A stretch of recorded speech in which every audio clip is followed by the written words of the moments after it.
Hey guys, it's me back with a new video. So, I've been fighting a headache for the past few days, and it's been because of so much anger that has been generated out of me because of this whole story and how this really shouldn't have been an international story and how despicable it is that it's getting this much attention. So, for those who want to know right away, I completely support Justin Trudeau on this. So if you don't like Prime Minister Trudeau, then I suggest just not watching this video because you're not going to like what I have to say. So for those who need to be caught up, a few days ago, a photo surfaced of our current Prime Minister Justin Trudeau. And it was back in 2001 at this Arab Nights concert.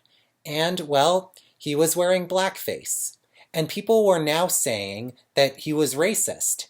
Because by doing that stunt, he undermined all the people that had to be born with that skin color, and as a result have had to face discrimination, distrust, and, well, disrespect pretty much every day of their lives, okay?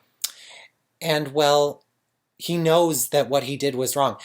I'll just get this out of the way right now. There's no defense of blackface, especially not in this day and age. No. And Trudeau realizes that he made a mistake. And he went on to Facebook and Twitter and several other places to voice his apology. And one of them I'll share with you right now. When we recognize, when we reflect on mistakes we made in the past, that's a question that we're always going to be asking. Why did we do that? Why did we think it was okay? Why did we think it was a good idea at the time? It wasn't a good idea. It was a terrible idea. It was something that minimizes and takes advantage of a reality that I have not had to live with, of being discriminated against, of being marginalized, of being judged for the color of my skin, for my language, my background. I come from a place of privilege, and I have to put the advantages and the opportunities I've been given to serve this country, to fight for people's rights, and I have to recognize that I let a lot of people down with that choice. And I stand here today to reflect on that and to ask for forgiveness.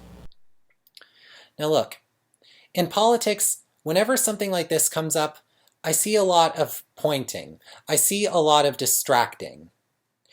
But for this one, Justin Trudeau not only told everyone he was sorry, but really showed he was sorry. Honestly, that apology was so humane, so mature. It did not point any fingers, despite the fact that this is a blatant attack on him.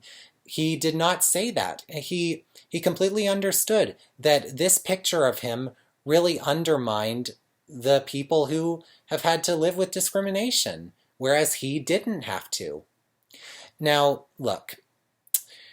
Anyone who thinks that Trudeau is a racist nonetheless because of this photo has really not been paying attention to his last 4 years in office. One of his biggest campaign promises when he was first elected in 2015, and I was very excited about this in grade 12, was his promise to bring at least 2,500 Syrian refugees over here to Canada, because Syria was in a really big time of war and thousands of people were out on the streets without food, water, or shelter, and in constant danger. And some people say that too many refugees means a loss of jobs, but honestly, I feel that that's a very heartless way to look at it. Because here in Canada, like, I'm protected from all of that stuff, but they aren't. And the thought of someone being turned down just because of our fears of losing a few jobs when right now in this big political climate, well, it seems the world is in danger, it just makes me absolutely sick to think that way. And Justin Trudeau kept his promise and then some. So to look at someone who saved thousands of Middle Eastern lives and then claim he's racist, it's just bogus and despicable and uninformed. And yet, this story, this photo, and just a few videos of him just having fun, like a lot of us do, and not meaning to really hurt anyone, it's really just it's really just an attempt for the Conservative Party to gain power. The Conservative leader, Andrew Scheer, even admitted that he and his campaign released that photo and tried, or at least tried to bring it to the spotlight. And for the past few days, that's pretty much all the Canadian news I've been seeing lately. Despite the fact that honestly, I've looked at Scheer's record and, well, back in 2005, he compared acknowledging same-sex couples to asking someone to say a dog's tail was also a leg. I see that his campaign involves people who are anti-abortion, racist, sexist, and and and I just don't trust Scheer to handle our environment right now when at the point we're going, by the time I'm 30, I could be in a huge depression or my body could be under the water or burnt to death. And look, if you ask me, all of the attention that this has been getting, this reminds me exactly of the time when Donald Trump attacked Ilhan Omar during a speech she was giving. Ilhan Omar said in response to 9/11 that some people did something. Okay, well, the thing is, like, that situation kind of reminded me of me right now. Like, I'm thinking about my thoughts right now, and I'm trying to make sure I don't slip up, but as a result, okay, Ilhan Omar slipped up a little bit. But still, she did not mean to undermine the catastrophe of 9/11 by just saying some people did something. Okay? She didn't mean it that way, and honestly, if anyone thinks otherwise, there's no talking to you. Ilhan Omar is a wonderful person. Every single time I hear a speech of hers, I see her as a hero, as well as Alexandria Ocasio-Cortez and the whole squad, okay? And yet people are trying to paint them as something they're not and getting attacked for it all the time. I really do not want someone who's going to attack Trudeau like that and try to paint a false picture of him and make it go viral despite being so hypocritical on so many stuff, especially the fact that I'm autistic and, well, if he doesn't want to cut autistic stuff, then he'd better distance himself from Doug Ford. I'm getting a little off topic here, aren't I? But you can see how right now I just don't trust conservatives. You know, I don't see myself voting for any conservative in my life at this point. I know that conservatives and Republicans aren't the exact same, but I heard that Fox News compared Doug Ford to Donald Trump and Doug Ford liked it. And honestly, Doug Ford's cuts remind me exactly of stuff Trump is doing, especially to the environment and to schools. Doug Ford's budget cuts are pretty much the exact reason why there's going to be a strike in about a week or so, province-wide for the schools, and why there's a ton of people who are going to college and university that have to take a year off due to Doug Ford's OSAP budget cuts. And yes, for those who are curious and don't know, Doug Ford is a conservative. And there are loads of photos of him and Andrew Scheer like talking and trying to work together on issues. I don't trust them as far as I can throw them.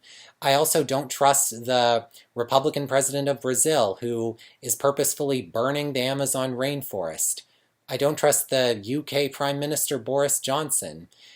But I see Justin Trudeau. I see his apologies and I see how kind he is. I see how he manages to keep himself together. I see him as being an exemplary Canadian, an exemplary human being.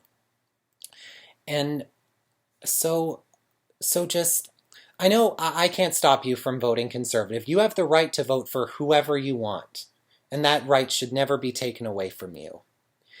I guess it's just that right now I feel we live in a world of absolute hatred, where everyone is out to get the other side, where no one can have a really civilized debate if you disagree on even the smallest position. And I don't want to grow up the rest of my life with everyone angry and distrusting one another.